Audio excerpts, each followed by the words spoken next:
David, it's hard to even explain exactly just the mass casualties that happened right here. In fact, the Israeli military says they still don't have a clear number, but I'm talking to some of the soldiers, and they say what they've witnessed as they've been walking through these different houses, these different communities, babies, their heads cut off. That's what they said.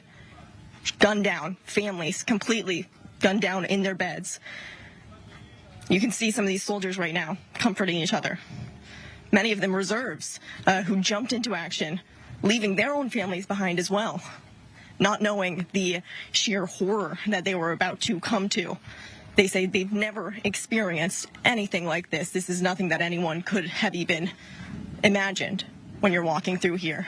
Baby cribs thrown to the side.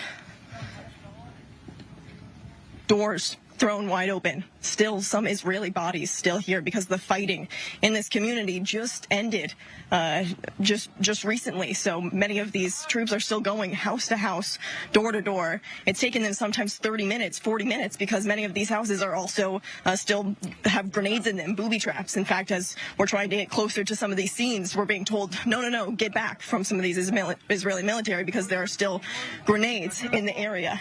I want us to keep walking through, continue to kind of see the destruction that's happening on the ground here.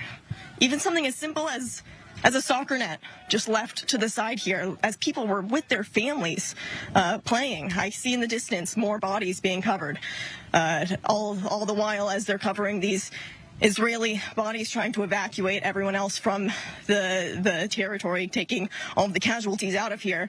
It's also littered with the bodies of terrorists. So we're hearing from one of the lead commanders here. It was anywhere from maybe 70 armed terrorists who made their way here from the Gaza border fence, which is less than a quarter of a mile away. And as I said, the atrocities that they committed, violence with guns, with grenades, with knives, targeting these innocent civilians inside their homes. So for the soldiers here, it's a very, very difficult scene for them as well. As I said, leaving their families behind, but they say they will continue to be here, continue to kill every terrorist who is in the area. You can hear we're very, very close to the Gaza Strip, so we continue to hear artillery firing overhead as well. Even as we were giving this tour, we were told to get on the ground and take cover because you're so close to the Strip right now, you don't even get the red alert. You actually hear the boom before you're even told to get to the ground. So this is the reality, and this is what all of these soldiers, you can see, none of them expecting this, but all of them being here, ready for the fight nonetheless, and proud to fight for their country is what I'm hearing as well. And so that's why they want to show the press, they want to show these very, very difficult images, David, but they want everyone out here because they want to see and show exactly what is happening here on the ground.